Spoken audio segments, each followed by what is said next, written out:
So hello everyone guys, आज हम discuss करेंगे कैश फ्लो स्टेटमेंट के बारे में। और इसके लिए हम एग्जांपल उठा रहे हैं बजाज कंज्यूमर केयर लिमिटेड की बैलेंस शीट फाइनेंशियल्स। तो कैश फ्लो स्टेटमेंट जो है दो मेथड से बनाते हैं हम। इसके लिए इंडिया 7 है जो हम नहीं कर रहे अभी। इंडिया 7 हम अभी प्रैक्टिकल मतलब कैश फ्लो को बनाना सीख रहे हैं और समझ रहे हैं क्या किसी चीज़ में। एक होता है इसमें डायरेक्ट मेथड से बनाते हैं और एक इनडायरेक्ट मेथड।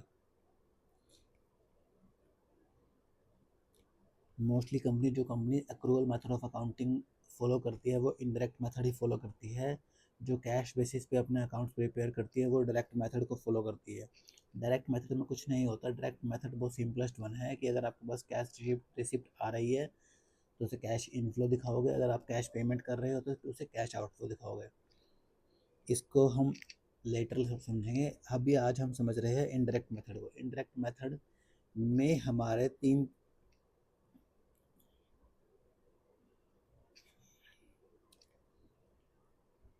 चार इसमें तीन हेड होते हैं। कैश फ्लो, जो मेन है cash flow from operating activities, financing activity, sorry इसको नहीं, पहले ये क्या हो रहा है, इन्वेस्टिंग एक्टिविटीज, फाइनेंसिंग एक्टिविटीज।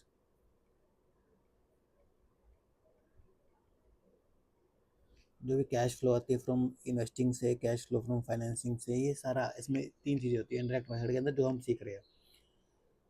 तो इसके अंदर मैं पहले आपको बिल्कुल बिल्कुल बेसिक से समझा देता हूँ कि कैसे हो रहा है, कैसे होता है। उसके बाद हम इसका एक वो देखेंगे एग्जाम, उसके फाइनेंशियल्स में जाएंगे। सबसे पहले कैश फ्लो हम देख बनाते हैं। कैश फ्लो फ्रॉम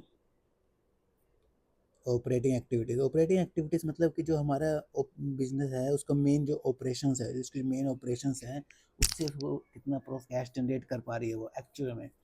तो समझ लो हमारे P&L के अंदर प्रॉफिट एंड लॉस आ रहा है बिफोर टैक्स, टैक्स कटने से पहले। तो हम यहाँ ले लेते हैं profit and loss before tax, ठीक है। अगर कोई आफ्टर टैक्स लेता है तो वो यहाँ पे टैक्स ऐड कर देगा, ठीक है, लेकिन हम बिफोर टैक्स ले रहे हैं। इसमें हम एडजस्टमेंट्स करते हैं। उसके बाद एडजस्टमेंट करते समझ कोई नॉन कैश आइटम है जैसे डेप्रिसिएशन वगैरह, जिसका जो हमारा P&L पे डलता है। सपोज करो हमारा रिवेन्यू इतना आ गया हमारा, उसके बाद एक्स लेस करते हैं हम एक्सपेंस। P&L के अंदर P&L में डेप्रिसिएशन होता है जो हमारा नॉन कैश होता है, उससे हमारा प्रॉफिट कम हो जाता है ना, तो इसलिए हम उसको वापस ऐड बैक कर देते हैं यहाँ पे नॉन कैश आइटम को। और अगर कोई कैश आइटम है, सपोज हम इंटरेस्ट पे कर रहे हैं, इंटरेस्ट एक्सपेंस आता है ना हमारा, लेकिन वो इंटरेस्ट हमारा है तो कैश आइटम, लेकिन वो है रिलेटेड टू फाइनेंस एक्टिविटीज से। इंटरेस्ट पेड या फिर वो इंटरेस्ट इनकम आ रहा है हमको, रिसीव हो रहा है, तो ये हमारा ऑपरेटिंग एक्टिविटीज़ नहीं है, नॉन ऑपरेटिंग एक्टिविटीज़ है। तो अगर हमने पे करा होगा उसको ऐड बैक कर देंगे, अगर हमने रिसीव करा होगा तो उसको हम लेस कर देंगे, क्योंकि इससे हमारा प्रॉफिट जो है ऑपरेटिंग प्रॉफिट हमारा इफेक्ट होता है, इसलिए इसको हम एडजस्टमेंट लेते हैं इसके अंदर, ठीक है। उसके बाद हम करते हैं जो भी हमारा वर्किंग कैपिटल में चेंज होता है ना, चेंज इन वर्किंग कैपिटल। अब वर्किंग कैपिटल क्या होती है, वर्किंग कैपिटल के लिए बताता हूँ वर्किंग कैपिटल क्या होती है। इसको अभी समझो वर्किंग कैपिटल कि मतलब आपको जो डे टू डे ऑपरेशंस के लिए पैसा फंड चाहिए होता है ना, वो आपकी वर्किंग कैपिटल होती है। तो इसका जो फॉर्मूला होता है वो होता है करंट एसेट्स माइनस में करंट लाइबिलिटीज़। अब मैं आपको समझाता हूँ इसमें।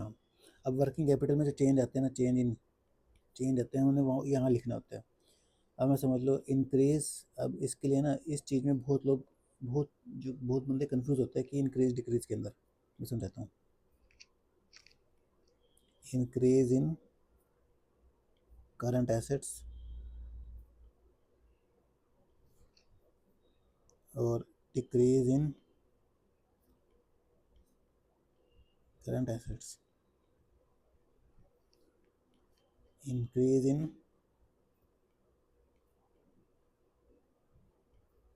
करंट लाइबिलिटी और डिक्रीज इन करंट लाइबिलिटी, मतलब करंट क्या, नॉन करंट भी, इसमें हम नॉन करंट भी ले सकते हैं, करंट नॉन करंट सब ले सकते हैं इसमें हम, लेकिन मैं एक तरीके से समझा रहा हूँ। अब यही कन्फ्यूजन कन्फ्यूजन होता है कि इसमें प्लस करना है माइनस करना है। तो इसके लिए एक एग्जांपल ले चलते हैं, एक लाइबिलिटी का एक एसेट का। ये एसेट है,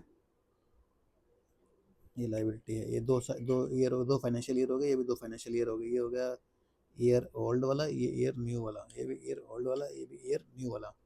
अब सपोज करो यहाँ पे इन्वेंट्री लेते हैं, एक सबसे बड़ा एग्जांपल यहाँ पे इन्वेंट्री ले लो और एक ट्रेड रिसीवेबल ले लो। यहाँ पर भी प्रोविज़न ले लो, वैसे प्रोविज़न नॉन कैश आइटम होती है, लेकिन यहाँ पे लेके चलो आराम से, कोई ना।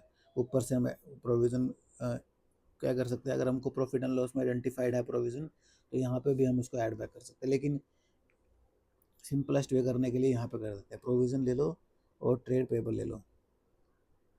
ठीक है, अब समझ लो ट्रेड पेबल थे पहले 100, अब हो गए ट्रेड पेबल 120। इसका मतलब ये हुआ कि हमने ट्रेड पेबल को पैसे दिए ही नहीं, हमारा फंड आउटफ्लो ही नहीं हुआ, है ना। अब हमारा बढ़ रहा है ट्रेड पेबल। सब अगर हमने कुछ पैसा दिया भी हो, सपोज हमारे पास 100 था, हमने भाई ट्रेड पेबल को 10 रुपये दे दिए, हमारा 90 हो गया, लेकिन 90 के बाद हमने उसके अंदर 30 रुपये और ऐड कर दिए, मतलब 30 रुपये हमने और नहीं दिए, प्लस 120 हो गया। तो नेट में देखा जाए तो हमने 20 रुपये कैश नहीं दिए, हमने कैश आउटफ्लो नहीं करा, जो हमको करना है फ्यूचर में, अभी हमने नहीं करा। तो इससे हमारा कैश एक तरीके से नहीं गया, तभी नहीं जाने का मतलब पैसा नहीं गया बाहर, तो पैसा बढ़ रहा है। अगर हमारी इंक्रीज हो रही है करंट लाइबिलिटी, मतलब प्लस, क्यों? क्योंकि हमने पैसा बाहर दिया ही नहीं, पर्सन को कैश आउटफ्लो नहीं हुआ, जो फ्यूचर में देंगे हम, अभी तो नहीं दिया ना हमारा, हमने उससे सामान खरीद लिया, हमारे को बेनिफिट हो गया, लेकिन हमने पे आउट नहीं करा।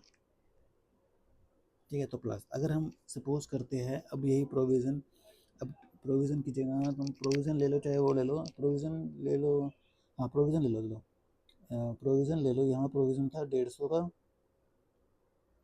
अब प्रोविज़न बचा हमारा 50 का। मतलब हमने पिछली बार कहा था कि भाई हम ना, एक पर्सन है ABC, जिसको हमने पर्सन ले लो, पर्सन अगर हाँ एक्सपेंस ले लो, कोई पर्सन ले लो, उससे हम ट्रेड नहीं करते, लेकिन वो हमारे को कुछ सर्विस प्रोवाइड कर रहा है। तो एक पर्सन है जिसको हमने 150 रुपये पे करने थे पिछली बारी, और उसको हमने 100 रुपये पे कर दिए, अब उस पर्सन को हमने ABC को 50 रुपये और पे करने हैं, तो हमारा यहाँ पे आउटफ्लो हो गया ना, कैश का आउटफ्लो हो चुका है। तो अगर लाइबिलिटी हमारी डिक्रीज हो रही है, तो हमें ये करना है माइनस। वैसे ही एसेट्स है, अब इन्वेंट्री ले लो, इन्वेंट्री हमारे पास 100 रुपये की थी, ये कलर दिख नहीं रहा साफ, इन्वेंट्री हमारे पास 100 रुपये की थी, अब इन्वेंट्री 200 की होगी, मतलब हमने इन्वेंट्री और परचेज करी है, इन्वेंट्री परचेज करी है, तो हमको पैसे, हमारा कैश पेड हुआ है कैश, तो हमारा इंक्रीज हो रहा है अगर एसेट्स, तो हम करेंगे माइनस। वही ट्रेड रिसीवेबल नहीं करना सॉल्व, वही ट्रेड रिसीवेबल में, अगर ट्रेड रिसीवेबल पहले 200 थे, अब 100 हो गया, मतलब पैसा हमें मिल चुका है, इससे इनसे पैसा आ चुका है, प्लस हो गया हमारा कैश। तो इसको अगर हम डिक्रीज होता है हमारा करंट एसेट्स, तो हम करते हैं ऐड, इस तरीके से होता है ये। अगर मैं इसको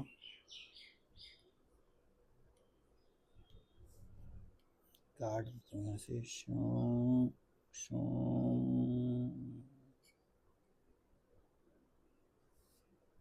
कट, अरे यार ये हिल गया,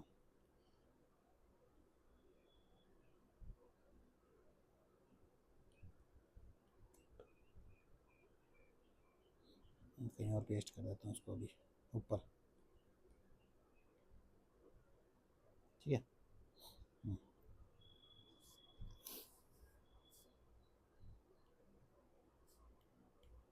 ठीक है, आगे हमारा operating profit before working capital changes नहीं है, ये नहीं, वो तो ऊपर आता है ऑपरेटिंग प्रॉफिट, यहाँ पे आगे कैश फ्लो, फिर हम करते हैं लेस टैक्स पेड।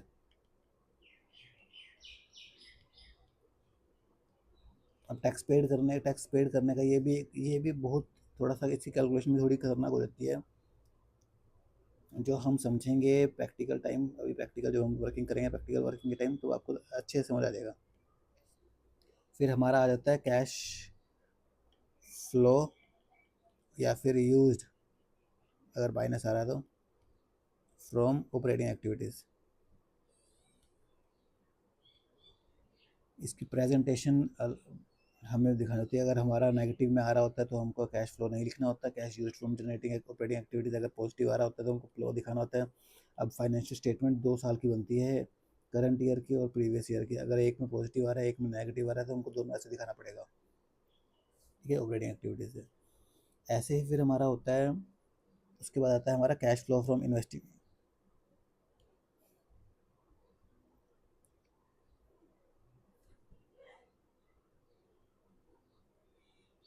वैसे फ्री फॉर्म है ये, इसका फ्री फॉर्म ख़त्म हो गया।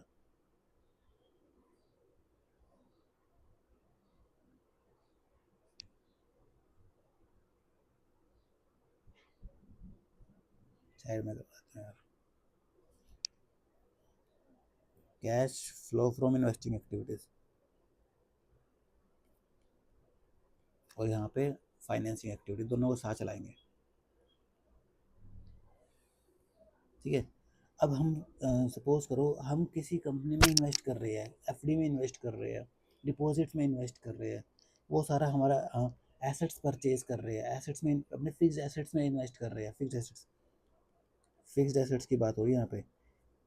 फिक्स एसेट में इन्वेस्ट कर रहे हैं क्योंकि वो हमको फ्यूचर में लाके प्रॉफिट देगा, वो इनकम देगा, वो डिविडेंड देगा। तो सारे वो खर्च जितने भी होंगे वो इन्वेस्टमेंट एक्टिविटीज़ में होएगा, इन्वेस्टिंग एक्टिविटीज़ में। कि हमने परचेज करा फिक्स एसेट्स को तो कैश आउट होती है, तो माइनस में अगर सेल करा फिक्स एसेट्स को तो प्लस होएगा। अगर हमने किसी में शेयर हमने एफडी में इन्वेस्ट करा तो बैंक डिपॉजिट में हमने करा तो कैश माइनस होएगा। अगर हमने रिडम्पशन करके पैसा आया डिपॉजिट का तो मेच्योरिटी मेच्योरिटी पैसा आया तो प्लस करेंगे। अगर कोई हमको इंटरेस्ट इनकम आई इसके ऊपर तो हम प्लस करेंगे, कोई डिविडेंड इनकम आई हमारे को तो हम प्लस करेंगे इसको। और वही फाइनेंसिंग में क्या होता है कि जब हम फाइनेंस करवाते हैं, सपोज करो आपने लोन लिया किसी से, तो प्रोसीड्स आए आपके पास, प्रोसीड्स फ्रॉम लोन। अब इसके ऊपर लोन के ऊपर आपको इंटरेस्ट पे करना पड़ेगा, तो अभी वो भी यहाँ पे आएगा। अब आपने शेयर्स इशू करे, किसी को प्रेफरेंस शेयर इशू करे, कुछ शेयर करे, उसको डिविडेंड पे करोगे तो वो भी यहाँ पे आएगा। शेयर इशू करने पे पैसा तो आपके पास आएगा ना, तो वो प्लस आएगा, प्रोसीड्स आ जाएंगे तो। और जब उसको डिविडेंड वगैरह पे करोगे तो वो माइनस आ जाएगा। वैसे ही है, अगर आपने इक्विटी शेयर को बढ़ाया, इशू करा, प्रोसीड्स उससे आएंगे, तो फाइनेंसिंग एक्टिविटीज़ में इंटरेस्ट पे करोगे तो फाइनेंसिंग एक्टिविटीज़ में, लोन लोगे तो फाइनेंसिंग एक्टिविटीज़ में। तो ये सारे फाइनेंस एक्टिविटीज़ में आएगा। तब उसके बाद जब वो तीनों में जो कैश यूज प्लस यूज या फिर जनरेट जो भी होगी, प्लस माइनस प्लस जो भी आएगी, इनका लेकर जो आपके पास बैलेंस आएगा, जो भी अमाउंट आएगा ना, मतलब ये कैश फ्लो जो जनरेट हो रहा है ये आ रहा है, इसके अंदर आप ओपनिंग कैश ऐड करोगे, कैश बैलेंस, आपका क्लोजिंग बैलेंस आ जाएगा, ठीक है। अब ये चीज़ सिंपल सी होगी। अब मैं आपको ले लेता हूँ अपने एक बजाज कंज्यूमर के कैश फ्लो स्टेटमेंट के ऊपर, जो स्टैंड लोन को यूज़ करके बनाया है, stand loan cash flow statement है बजाज कंज्यूमर केयर का। अगर हम देखा जाए, प्रॉफिट बिफोर टैक्स ले रखा है इन्होंने 15769.03, ये रहा आपका 15769.03 प्रॉफिट बिफोर टैक्स ले रखा है। तो ये प्रॉफिट बिफोर टैक्स ले लिया इन्होंने। उसके बाद डेप्रिसिएशन इन्होंने वापस ऐड बैक कर दिया, क्यों? क्योंकि डेप्रिसिएशन जो है नॉन कैश आइटम है। शेयर बेस्ड पेमेंट एक्सपेंस, ये भी नॉन कैश आइटम है, क्योंकि हमने अगर शेयर दिए हुए किसी को एम्प्लॉय को या फिर कुछ भी, तो वो शेयर हमारा नॉन कैश आइटम होता है। एक्सपेक्टेड क्रेडिट लॉस, ये भी नॉन कैश आइटम है। एक्सपेक्टेड क्रेडिट लॉस जो होता है ना, इसको बताएंगे बाद में, बहुत ये अलग ही चीज़ है, इसके लिए इंडेक्स 109 पढ़ना पड़ेगा हमें। इंटरेस्ट इनकम, ये हमारी इन्वेस्टिंग एक्टिविटीज़ है भाई, क्योंकि हमने कहीं पे इन्वेस्ट करा होगा, वहीं से हमको इंटरेस्ट रिसीव हो रहा होगा। तो जहाँ पे इन्वेस्ट करा है उसकी इनकम भी वहीं होगी। हमारा मेन बिजनेस है ही नहीं है। अगर किसी का मेन बिजनेस होगा कि भाई किसी को पैसा देना, वहाँ से पैसा लेना, फिर हमारा उसको इन्वेस्टिंग एक्टिविटी, ऑपरेटिंग एक्टिविटीज़ में आ जाएगा। नेट गेन और लॉस ऑन करंट इन्वेस्टमेंट, हमने करंट इन्वेस्टमेंट को बेची है, उसके ऊपर गेन और लॉस हुआ है। इन्वेस्टिंग एक्टिविटीज़, पहले हमने करंट इन्वेस्टमेंट करी होगी किसी कंपनी में, तो इन्वेस्टमेंट करी होगी तो उसको उसके ऊपर जो इनकम आ रही होगी वो इन्वेस्टिंग एक्टिविटीज़ में। अब उसको जब हम सेल करेंगे इन्वेस्टमेंट को, तो उसको जो प्रोसीड्स आएगा सेल करने में वो भी हम इन्वेस्टिंग एक्टिविटीज़ में ले जाएंगे। सेम ये भी हमारा इन्वेस्टिंग, सॉरी ये अनरियलाइज है ना, ये है अनरियलाइज, तो ये नॉन कैश आइटम है। ऐसे ही इसमें भी ये भी इन्वेस्टिंग एक्टिविटीज़ है। प्रॉपर्टी प्लांट एंड इक्विपमेंट को सेल करा है। Sundry creditors balance right of. अब सपोज करो, हाँ ये भी नॉन कैश आइटम है, इससे हमको प्रॉफिट हो रहा होगा इसलिए हमने इसको वो डाल दिया होगा प्रॉफिट एंड लॉस में, इसको वापस से माइनस कर देते हैं, नॉन कैश आइटम है वो। इंटरेस्ट एक्सपेंस फाइनेंसिंग एक्टिविटीज़ के ऊपर है ये, तो ये फाइनेंसिंग एक्टिविटीज़ में जाएगा। उसके बाद movement for working capital, increase और डिक्रीज इन ट्रेड रिसीवेबल, ये सारा बैलेंस शीट से लेंगे। बैलेंस शीट में देखेंगे ट्रेड रिसीवेबल, देखेंगे हम ट्रेड रिसीवेबल हमारा ये रहा। अब इसके अंदर पहले इतना ट्रेड रिसीवेबल था, ट्रेड रिसीवेबल बढ़ गया है, तो इसका मतलब हमारे को अभी ये देखो, हाँ इसमें देखो मुझे, ट्रेड रिसीवेबल पहले इतना था 4,330, अब बढ़ चुका, मतलब हमारे पास कैश नहीं आया। इंक्रीज इन ट्रेड रिसीवेबल हमारे पास माइनस में आना चाहिए, increase in trade receivable minus में आ रहा है। वैसे ही इंक्रीज और डिक्रीज इन इन्वेंट्रीज, अब इंक्रीज और डिक्रीज इन अदर एसेट्स, इन्होंने तो अदर एसेट करके दिखा दिया, आप स्पेसिफिकली अलग अलग करके दिखा सकते हो ताकि आपको पता लग जाए कि क्या भाई किस किस का है अदर एसेट्स में, अदर एसेट्स में ये, अदर एसेट्स में ये, अदर एसेट में ये, ठीक है, आप सबका अलग अलग करके दिखा सकते हो। अब यहाँ पे property plant and equipment, capital work in progress, property plant and equipment, capital work in progress, other intangible asset, ROU, ये सारे के सारे आप इन्वेस्टिंग एक्टिविटीज़ में एडजस्टमेंट आती है इसकी। इसकी एडजस्टमेंट करने के लिए प्रॉपर चेक करना पड़ता है आपको, क्यों बताता हूँ आपको। सपोज करो आपके पास 100 रुपीज़ की एसेट्स थी पहले जो डब्ल्यू में, उसके बाद आपके अंदर आपके पास कुछ एडिशन हुआ। अभी एडिशन ऐसे भी हो सकता है कि आपने एक्चुअल में कैश पे करी हो, ठीक है, और कुछ ऐसा भी हो सकता है कि आपके पास पहले इंटेंजिबल, सॉरी आपके पास पहले CWIP थी, कैपिटल वर्क इन प्रोग्रेस था, वहाँ पे 100 रुपये था, अब वहाँ से 50 रुपये आपने यहाँ पे ले आए हो आप एडिशन में, और यहाँ -50 रुपये, अब आपके पास 50 रुपये ही बचा है, ठीक है। तो कैपिटल वर्क इन प्रोग्रेस में तो कोई आप ये मत देखना कि यहाँ पे प्लस माइनस हो रहा है, इसमें कुछ नहीं हो रहा। तो कैपिटल वर्क इन प्रोग्रेस का एसेट ट्रांसफर होकर पीपी में गया है,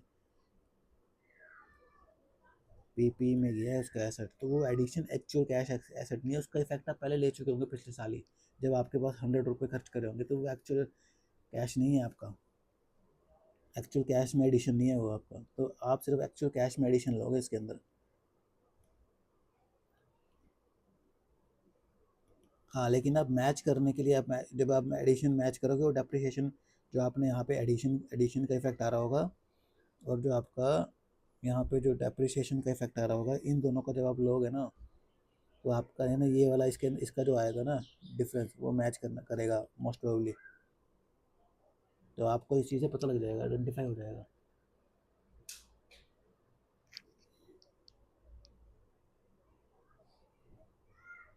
और ये इन्वेस्टमेंट आपका आपका उसमें आएगा इन्वेस्टिंग एक्टिविटीज़ में, जब आप इन्वेस्टमेंट बढ़ा रहे हो, तो ये भी बैंक बैलेंस आपने जो FD वगैरह करी है, ये भी आपका उसमें आ जाएगा इन्वेस्टिंग एक्टिविटीज़ में। अगर आपकी इक्विटी शेयर कैपिटल बढ़ रही है तो फाइनेंसिंग एक्टिविटीज़ में आएगा आपका, ठीक है। फिर आपने जो टैक्स पेड और नेट रिफंड, टैक्स पेड, हाँ अब इसमें देखो 2,780.37 आ रहा है, लेकिन जब आपका P&L में चेक करोगे ना, अब आप P&L में, तो आपको P&L में आ रहा है 2755.16। अब इसके लिए हम जाते हैं नोट नंबर 14 पे, समझाते हैं कि इन्होंने कैसे करा होगा। इन्होंने जब अदर, तो इन्होंने कुछ नहीं करा होगा, इन्होंने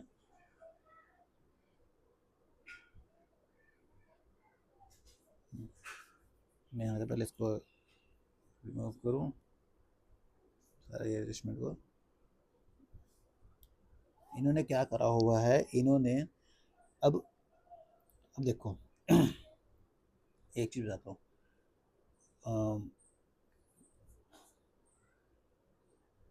बैलेंस शीट की आइटम जो होती है ना, बैलेंस शीट की आइटम आपको रिफ्लेक्ट करती है कि करंट ईयर में कितना चेंज हुआ और जो डिफरेंस होता है इनका, ठीक है, वो बताती है। लेकिन पी एंड एल की आइटम होती है करंट ईयर के लिए, पहले से करंट ईयर के लिए होती है।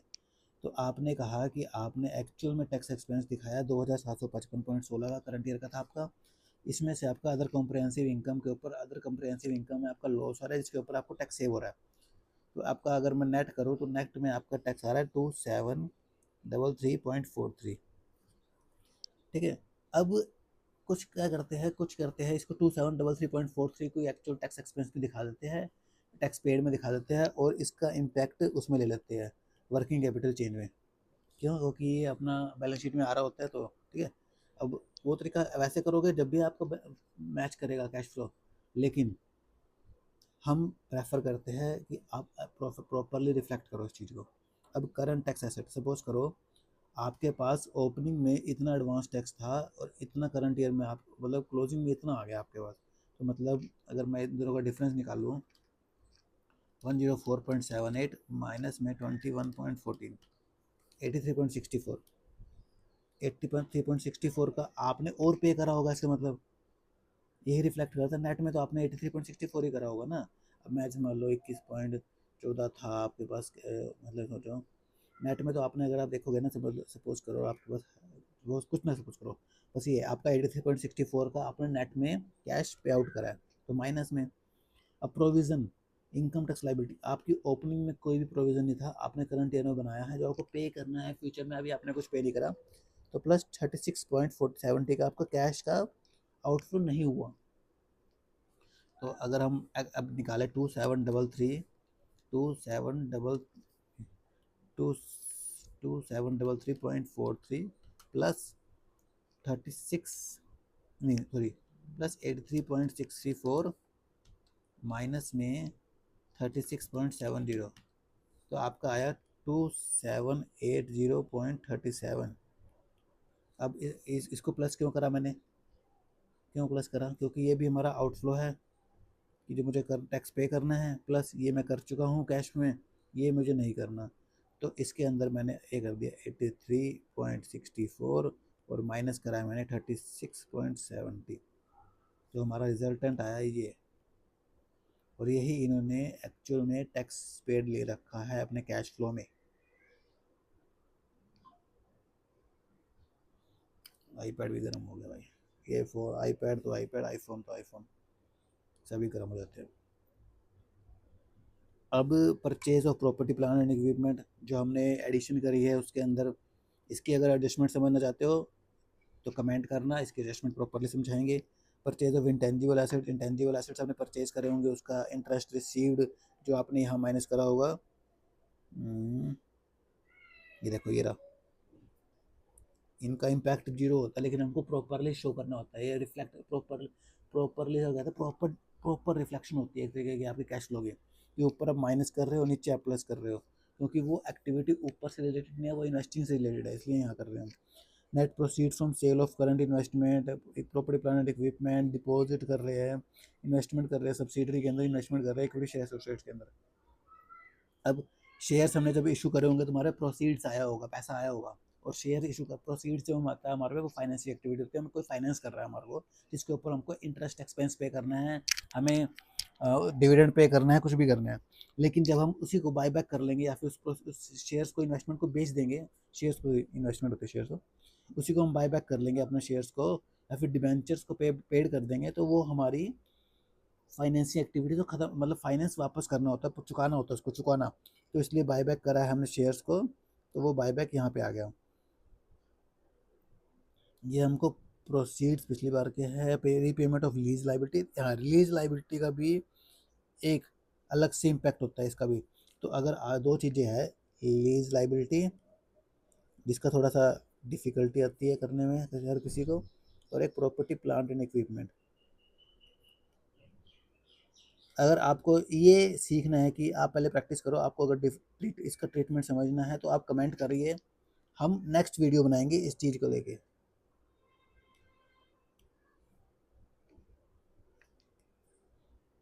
Interest paid, dividend paid. अब net cash use in financing activity, देखो यहाँ पे इन्होंने यूज दे रखा है सिर्फ, इनका जो दोनों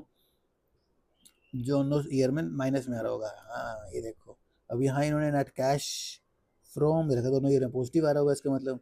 अब यहाँ इन्होंने नेट कैश फ्रॉम दे रखा है, यहाँ भी पॉजिटिव आ रहा होगा दोनों साल में। यस, ये तरीका है। फिर हमने कैश एंड कैश इक्विवेलेंट को ओपनिंग बैलेंस लिखा और क्लोजिंग बैलेंस हमारा आ गया, तो हमारा कैश फ्लो डन। ये तरीका है कैश फ्लो करने का। कैश फ्लो में इतना डिफ़िकल्टी नहीं है, बस कुछ कुछ चीज़ें हैं। एक इनकम टैक्स पेड आपका थोड़ा डिफ़िकल्ट हो जाता है, एक आपका प्रॉपर्टी प्लांट एंड इक्विपमेंट की एडजस्टमेंट डिफ़िकल्ट हो जाती है, और एक आपकी लीज़ पेमेंट की एडजस्टमेंट डिफ़िकल्ट हो जाती है, और सब कुछ सिंपल है। ये 3 एडजस्टमेंट है जो आपको समझनी है। इनकम टैक्स की एडजस्टमेंट हमने आज कवर कर ली है, प्रॉपर्टी प्लांट एंड इक्विपमेंट की और लीज़ लायबिलिटी की रीपेमेंट की, या फिर जो भी एडिशन की जो भी होगी, आप उसको समझना चाहते हो तो आप कमेंट करो। आपको कैश फ्लो प्रैक्टिस करो, दूसरी कंपनीज के फाइनेंशियल्स लो, या फिर कोई क्वेश्चंस लो। अगर क्वेश्चंस चाहिए हम क्वेश्चंस भी कर सकते हैं, और लाइव मतलब ऑनलाइन हम क्वेश्चंस भी सॉल्व कर सकते हैं। आप कमेंट करिए आपको क्या समझना है, कैसे करना है। और वीडियो अच्छी लगे लाइक करें, सब्सक्राइब करें।